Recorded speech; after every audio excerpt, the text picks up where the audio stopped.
Have you ever felt like you're trying too hard to prove something to someone who no longer deserves your energy?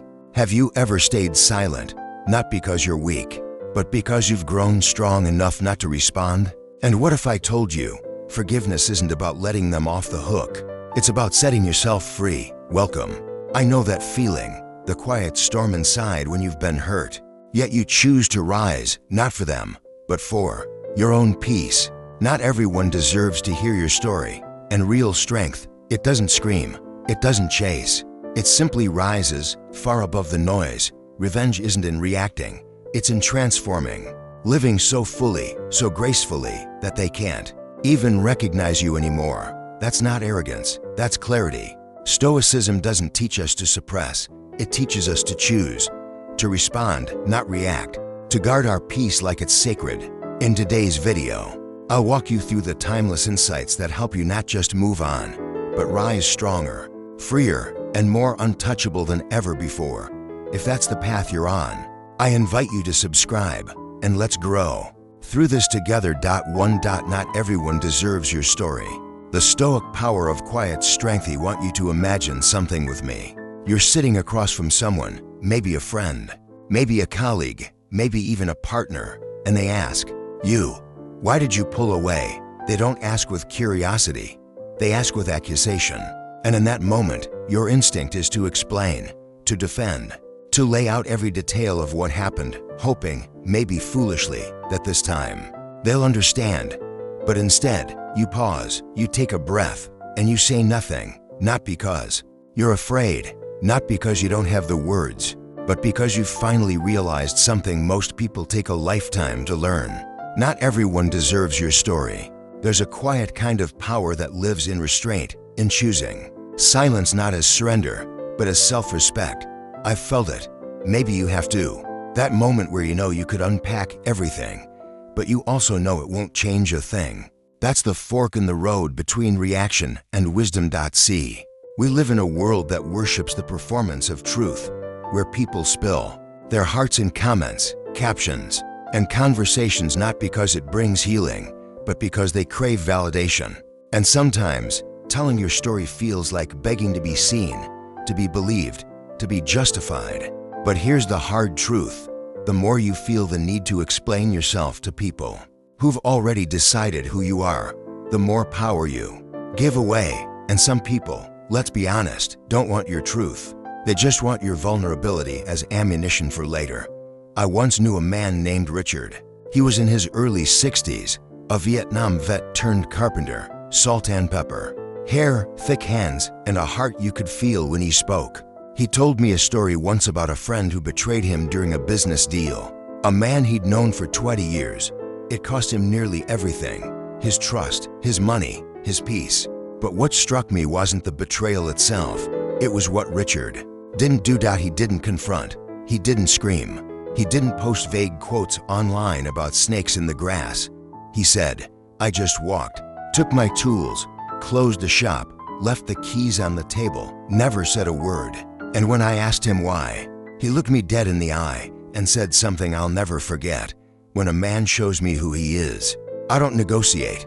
I listen." That's Stoicism, not the cold, emotionless mask people mistake it for, but the radical inner strength of choosing peace over performance. Because silence isn't always weakness. Sometimes it's wisdom refusing to waste its breath. In psychological studies, researchers have found that people with high emotional intelligence don't always respond immediately in conflict. They pause, they assess, they consider whether a response is even worth the energy. And more often than not, it isn't. The Stoics knew this centuries ago. Marcus Aurelius, emperor of Rome and author of Meditations, wrote, "The best revenge is to be unlike him who caused the injury." He didn't say to win the argument. He didn't say to prove your worth. He said, be different, be better, be quiet enough to rise. So let me ask you something. Have you ever told your story to the wrong person? Have you ever opened up, hoping they'd see your side, and all they did was twist your words into weapons? It's okay. We all have, but there comes a point in life, usually after enough pain, where you learn that your silence doesn't need to be explained. It becomes sacred, A boundary, a declaration that says, I know who I am, and I don't owe you access to my soul. There's a myth that if we don't speak up, we're weak. But sometimes, choosing not to explain is the ultimate sign of strength, because it means you've detached your peace from someone else's approval. You no longer need to be understood to be okay. You no longer require vindication to sleep. While at night, you walk away not to escape, but to protect what's still healing inside you. That's not cowardice. That's emotional maturity. A therapist friend once told me something profound. She said, in every conversation, ask yourself, am I being heard or am I being judged? If it's the second, leave. And that stuck with me, because most of the time, the people who demand an explanation from you aren't asking to understand. They're asking to validate their own narrative. So what do we do? How do we stay soft and yet guarded? How do we honor our story without giving it away to people who will only use it against us? Here's what the Stoics would say. You tell your story through your actions, through your presence, through your peace. You don't need to yell it from the rooftops. You don't need to convince anyone of your value. You live in a way that makes your healing undeniable and your silence sacred. Seneca wrote, sometimes even to live is an act of courage. And I think sometimes to stay silent, to walk away without bitterness, to keep your heart soft after betrayal, that too is courage. So if you're in a place right now where you feel like explaining yourself, like defending who you are, like proving your intentions, let me offer you this. You don't owe them that. You owe you peace. You owe you rest. You owe you the freedom to walk through life without dragging the weight of other people's confusion. Not everyone is worthy of your story. And that's not cruelty, that's discernment. You can still be kind without being open to everyone. You can still be honest without handing out your soul like a flyer. You can still love fiercely, but with boundaries strong enough to protect what matters most. So the next time you feel the need to explain, remember Richard, remember Marcus, remember yourself, and choose silence, not as surrender, but as sovereignty. Because sometimes, the loudest power you'll ever speak is the strength to say absolutely nothing at all. 2. Shining and outgrowing them is the most elegant form of revenge. What if I told you the most elegant form of revenge doesn't come wrapped in confrontation or cloaked in dramatic exits? It's not about clapping back, proving them wrong in front of an audience, or writing a post so sharp it slices through every lie ever spoken about you. The most powerful revenge, the kind that leaves no wounds behind, only wisdom, is quiet, graceful, and invisible to the untrained eye. It's you, shining brighter than ever. It's you, rising so far above the noise, the betrayal, the disappointment, that they can no longer touch you, not because they've stopped trying, but because you've simply grown to far beyond their reach. I want you to picture this. You're walking through your life, weighed down by memories of people who doubted you, dismissed you, maybe even destroyed parts of you they never had the right to touch. There were words said, harsh ones, cutting ones, and for a long time, they lived inside you like ghosts refusing to leave. There was a version of you who wanted to fight back, to make them see, to prove that you were more than what they made you out to be. But here's the truth no one tells you soon enough. The people who hurt you don't need to see your growth to validate it. Their absence from your journey doesn't make the road less real. You don't need witnesses to evolve. The Stoics understood this deeply. Marcus Aurelius said, the best revenge is to be unlike him who performed the injury. That means you don't become bitter because they were cruel. You don't become cold because they were careless. You don't collapse just because they left. You rebuild, and then you rise, but not to impress them, not to seek their acknowledgement or secretly hope they'll regret their choices. You rise because you deserve to live unchained, free from the echo of their actions, free from the version of you that was still stuck in reaction mode. You evolve because your peace matters more than their opinions. Your future matters more than your history with them. And yes, sometimes growth is loud. You get the job, you build the family, you publish the book, you stand on stages, you speak into rooms, you do all the things they once said you weren't capable of. But even then, your rise is not a billboard pointed in their direction. It's a homecoming to yourself. It's reclaiming all the energy you used to spend trying to be understood by the wrong people and instead using it to build a life That doesn't require an audience. Let me share something with you. Years ago, I knew a woman named Claire. She had just ended a toxic relationship that left her doubting everything: her worth, her instincts, her dreams. The man she had loved for 3 years told her she was too emotional to succeed, too sensitive to be taken seriously, too dramatic to be loved deeply. At first, Claire tried to defend herself. She fought, she pleaded, she wrote letters she never sent. And then, one morning, she stopped. She deleted his number. She stopped trying to rewrite the ending, and she started writing a new beginning. Instead, without him in it, she went back to school. She started therapy. She launched a small creative business from her garage. It wasn't glamorous at first. No one clapped. No one posted about it. But she kept building. And 3 years later, that same woman was hosting art exhibits across the country. She was happy, fulfilled, at peace. Someone once asked her what she would say to her ex now, if given the chance. Claire smiled and said, "Nothing. I don't need to say anything. My life speaks for itself." That right there is the essence of this idea. Revenge that doesn't roar. It just glows. It doesn't perform. It simply moves forward. It doesn't keep score. It stops playing the game entirely. You see, real revenge isn't about making them feel small. It's about no longer feeling small yourself. It's about releasing the need for them to ever get it. Because the truth is, some people never will. They'll never see the damage they caused, the love they squandered, the words they should have never said. And that's okay. It's not your job to educate them. It's not your job to correct them. It's your job to heal. And healing doesn't look like confrontation. Healing looks like growth. Psychologists will tell you that emotional detachment from harmful relationships is one of the clearest signs of resilience. When you stop needing someone's validation, when you stop checking their profile, rehearsing the argument, replaying the betrayal, that's not weakness, that's liberation. It's your nervous system learning safety again. It's your soul remembering who you are without the filter of their shadow. And it takes time, sometimes years. Sometimes you'll think you've outgrown them, only to hear a song, see a photo, walk past a street, and feel everything again. That's normal. That's grief doing its work. But even then, you're still growing. Because even on the hard days, you're not going back to who you were. You're just visiting the places you left behind, this time with wisdom in your bones. There's something deeply stoic about this form of revenge. It doesn't disrupt. It doesn't demand.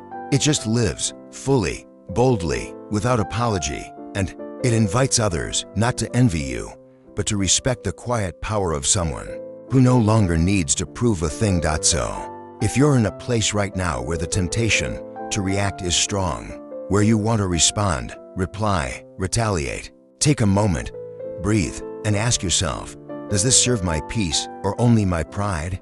Because pride wants to be right, but peace just wants to be free. Shine, not for them, for you. Rise, not to prove them wrong, to prove to yourself that you were never broken, just buried. And as you rise, let them watch or let them vanish. Either way, you're winning. Because when you outgrow what tried to hurt you, when you build joy from ruins, when you speak less and become more, that is the most elegant revenge. Not because it hurts them, but because it heals you. Double quotes true. Strength doesn't come from reacting. It comes from conscious response. There's a quiet kind of power that doesn't get enough attention these days. It doesn't shout in arguments, doesn't slam doors, doesn't race to clap back with sharper words or faster replies. It waits, it breathes, it chooses its moment with intention. Or sometimes, chooses not to have a moment at all. We live in a world that praises instant reactions. Someone insults you, fire back. Someone doubts you, prove them wrong. Someone cuts you off, speaks over you, misunderstands you. Make it known, make it loud, make it sting. But in the teachings of Stoicism, there is a different rhythm, a deeper wisdom, one that says, the strongest person in the room is not the one who speaks first, but the one who speaks last, only after they've listened to themselves first. I want you to imagine this. You're sitting across from someone who knows exactly how to push your buttons. Maybe it's a colleague, a partner, even a family member. They say something, a little jab, a loaded phrase, the kind that's meant to hook you. And for a moment, your chest tightens. Your mind races to respond. That fire in your gut is telling you, say something, don't let this slide. But in that exact moment, another voice appears, softer, quieter. It asks you, will this reaction bring peace or just feed the fire? That voice, that space between stimulus and response, is where your true power lives. Stoic philosopher Epictetus once said, "It's not what happens to you, but how you react to it that matters." But the modern interpretation often misses something. Reaction, in its rawest form, is survival.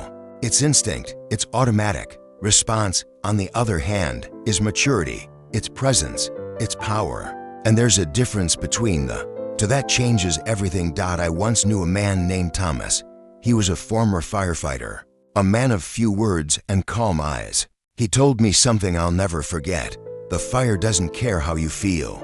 Panic doesn't put it out. Precision does. He wasn't just talking about flames. He was talking about life. Thomas had a son, bright, opinionated, fiercely emotional. They'd argue often, especially when the boy turned 16 and thought he knew everything about the world. One day, the son lashed out during dinner, said something cruel. It wasn't just disrespectful, it was personal, the kind of remark that, if it came from a stranger, you'd never speak to them again. But Thomas didn't flinch. He didn't raise his voice or match insult with insult. He looked at his son and said quietly, "Is that how you really feel? Or is that just what hurt sounds like when it's scared?" The table fell silent. That moment changed their relationship, not because Thomas proved a point, but because he chose not to lose himself in a storm that wasn't his. That is strength, not in dominance, not in volume, but in self-possession. When you respond with awareness, when you pause long enough to choose clarity over chaos, you're not giving in, you're rising above. And in doing so, you protect something sacred, your inner equilibrium. Stoicism isn't about being passive. It's not silence as submission, it's restraint as leadership. It teaches that you don't have to attend every argument you're invited to, not because you're afraid, but because you've already won by refusing to be pulled into someone else's war. And it's not always easy. Sometimes the hardest thing in the world is to say nothing, to let the comment pass, to walk away when every part of you wants to stay and prove your side. But that restraint, that pause, it's what separates the wise from the reactive, the stable from the swayed. Psychologists call it response flexibility, the ability to pause and choose your action instead of reacting impulsively. Research shows that people who master this skill have lower stress, healthier relationships, and greater long-term success. Not because life is easier for them, but because they've built the muscle of emotional discipline. In Stoicism, this is the battlefield, not the world outside, but the world within. The real enemy is not the person who criticizes you, but the part of you that believes every insult is worth your energy. The battle is not to silence them, but to silence the need to be validated by them. Marcus Aurelius wrote in Meditations, "You always own the option of having no opinion." There is never a need to get worked up or to trouble your soul about things you can't control. These things are not asking to be judged by you. Leave them alone. How often do we suffer not because of what was said, but because we decided to carry it all day? How often do we replay a scene in our minds, crafting better comebacks, better versions of ourselves who didn't freeze, didn't retreat, didn't stay silent? But what if that silence wasn't failure? What if it was strength dressed in stillness? When you respond instead of react, you're reclaiming the script. You're refusing to let someone else's chaos write your narrative. And you begin to experience a new kind of freedom. The freedom that comes not from being untouched by others, but from being unmoved by them. I want you to think about the last time you reacted quickly, emotionally, and regretted it. Maybe you yelled, maybe you sent that message, maybe you stormed out. And now think about a time you paused, you waited, you breathed. Maybe you even said nothing at all. Which version of you felt stronger? Reaction feels good in the moment. It feels righteous. But response? It's the wisdom that still feels right the next day. So when someone pushes, challenges, mocks, or provokes, don't meet them at their level. Meet them at your depth. Respond like someone who doesn't just want to win an argument, but who wants to win their life back. Let them wonder why they can't shake you. Let them guess what you're thinking. Let them hear your silence and feel the weight of their own noise. Because the moment you stop reacting like everyone else, the moment you start choosing your responses with awareness and intention, you step into a league of your own. And that is where real power begins. For forgiveness isn't because they deserve it, it's because you deserve peace. You've probably heard it said, forgive and forget. But real forgiveness, the kind that takes root deep in your chest, is never about forgetting. It's not about pretending it didn't happen, and it's certainly not about saying, it's okay when it wasn't. Forgiveness is something else entirely. Something quieter, something harder, something that has nothing to do with them and everything to do with you. I want you to imagine this. You're walking through life carrying a heavy rope. It's rough, fraying, and wrapped tight around your own hands. On the other end of that rope, the person who wronged you.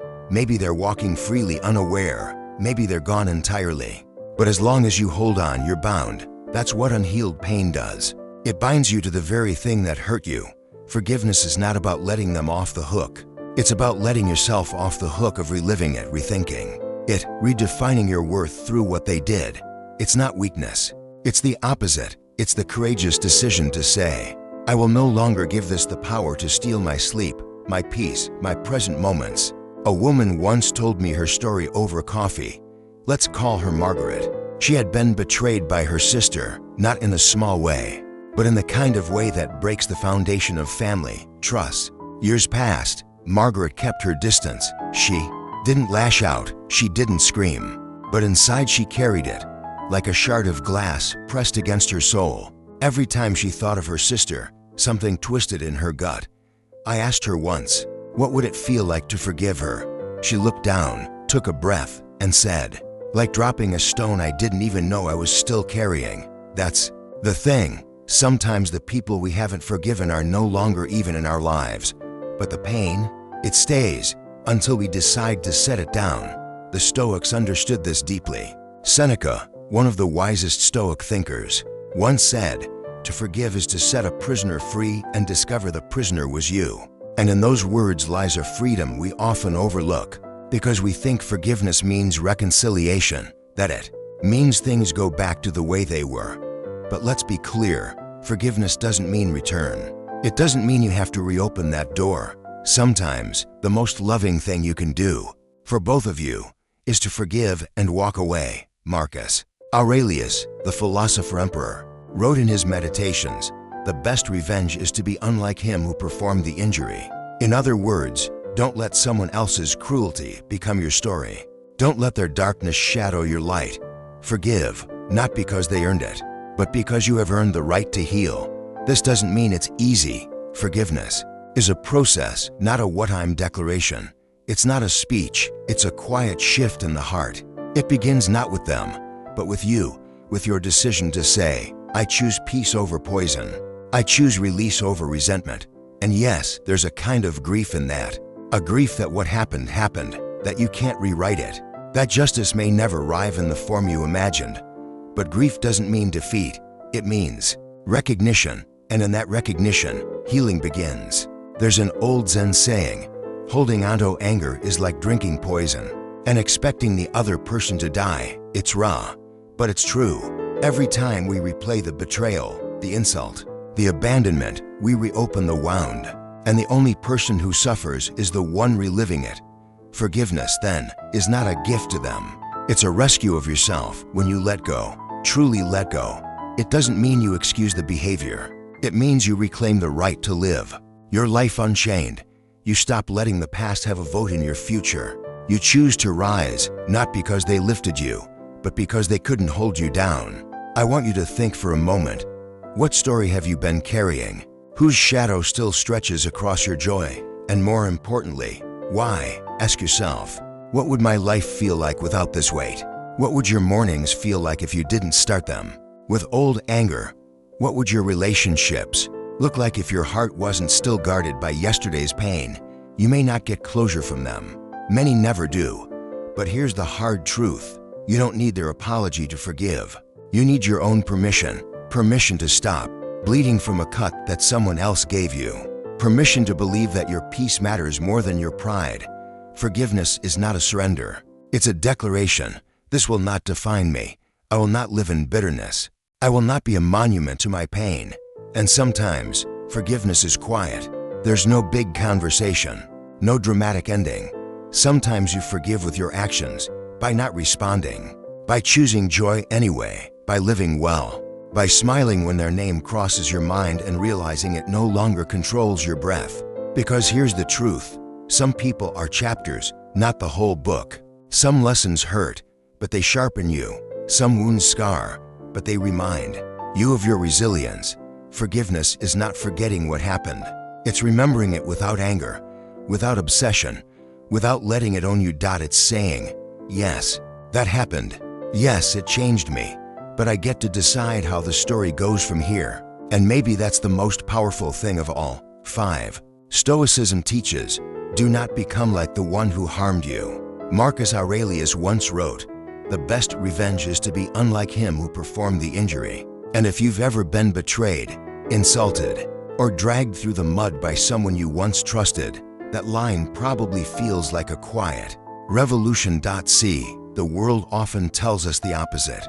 It says, stand up for yourself, show them who they messed with, hit back harder, and on the surface, that feels empowering. There's a satisfaction in imagining that final word, that perfect takedown.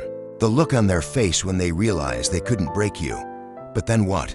Because if we're not careful, we become so obsessed with not being defeated that we start to become them. We speak with the same sharp tone they used. We act with the same coldness. We protect ourselves by building walls just like the ones that hurt us in the first place. And here's where Stoicism whispers a different truth, a harder truth. It says, you can't heal if you're busy mirroring the wound. I want to tell you a story. Years ago, I worked with someone, let's call him Greg. He was one of those people who didn't harm you in big ways, but in 1,000 little cuts. He'd take credit for your ideas in meetings. He'd give backhanded compliments that left you feeling small. He was charming to the right people and subtly cruel to everyone else. I watched him do this to others, and eventually, to me. At first, I plotted revenge. Not in a dramatic way, but in the small ways people do when they've been hurt. I thought, I'll be just as clever. I'll take my credit back. I'll win this game. And for a moment, it felt like justice. But justice, when laced with ego, tastes bitter. I wasn't sleeping well. I was constantly watching my back. And one morning, looking at myself in the mirror, I realized I don't like who I'm becoming. Because slowly, without noticing, I had adopted his tactics. I was guarded, sarcastic, transactional. I hadn't just tried to beat him. I had started to become like him. And that's when Marcus Aurelius' words hit me differently. Be unlike the one who harmed you. Not because you're weak, but because you're free. Because the real revenge isn't sinking to their level. It's rising so high they can't even reach you anymore. That's what Stoicism teaches, that peace is power. And power is in self-mastery. It's not about proving your strength through reaction. It's about choosing your response, choosing your values, choosing your character, especially when someone tries to drag you into theirs. When someone wrongs you, your first instinct will always be defense. That's human. But your second instinct, the one you choose, the one you build over time, that's where your power lives. Think about it. What kind of legacy do you want to leave? Do you want to be remembered as someone who mirrored bitterness, or someone who transformed pain into grace? Nelson Mandela was imprisoned for 27 years by a regime that dehumanized him. And yet, when he was released, he didn't seek revenge. He led with peace. Why? Because he understood that real leadership, real strength, real healing doesn't look like retaliation. It looks like restraint. It looks like forgiveness. It looks like clarity. And to be clear, this doesn't mean you allow abuse. It doesn't mean you don't set boundaries. Stoicism never asks you to be passive. What it asks is that you don't let bitterness define your actions. You don't need to match their darkness to protect your light. Seneca, another great Stoic, said, anger, if not restrained, is frequently more hurtful to us than the injury that provokes it. Let that sink in. Sometimes, the real damage isn't in what they did. It's in what we do to ourselves afterward. By carrying that anger, feeding it, letting it distort how we see the world. So how do we break free? Start here. Ask yourself who you want to be despite what they did. If someone lied to you, can you remain honest? If someone disrespected you, can you hold your dignity?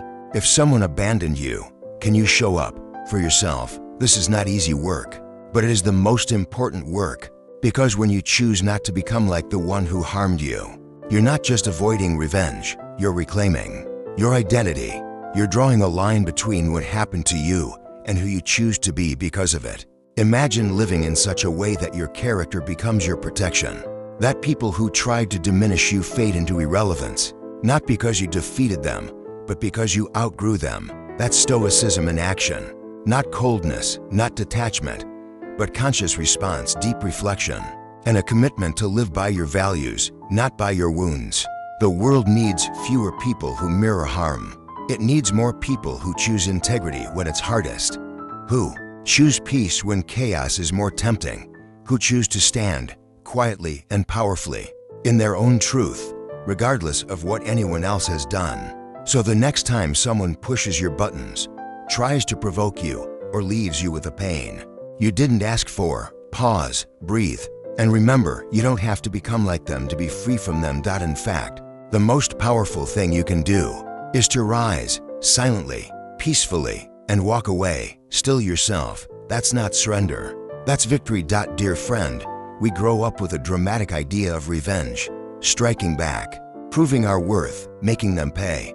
But Stoicism teaches us something quieter, deeper. True revenge is not reaction, but transcendence, because the most powerful revenge is living so well that they can no longer reach you. Your success, your peace, your growth, that's your quiet triumph. Not everyone deserves to know your story. Holding your silence isn't weakness, it's wisdom. You don't owe anyone an explanation. You don't owe pain another echo. When you choose not to react, you reclaim something priceless, your self-control. Forgiveness isn't because they deserve it, it's because you do. You deserve peace. You deserve freedom from the weight they left behind. Forgiveness doesn't erase the past, it just stops it from owning your future. Emotions are the first battlefield. If you allow anger to lead, you lose yourself. But if you respond with awareness, you don't get pulled into their chaos. You lead yourself out of it. Stoicism reminds us, don't become like those who harmed you. You don't have to fight to win. Just grow so tall, they fade beneath you. True power isn't loud.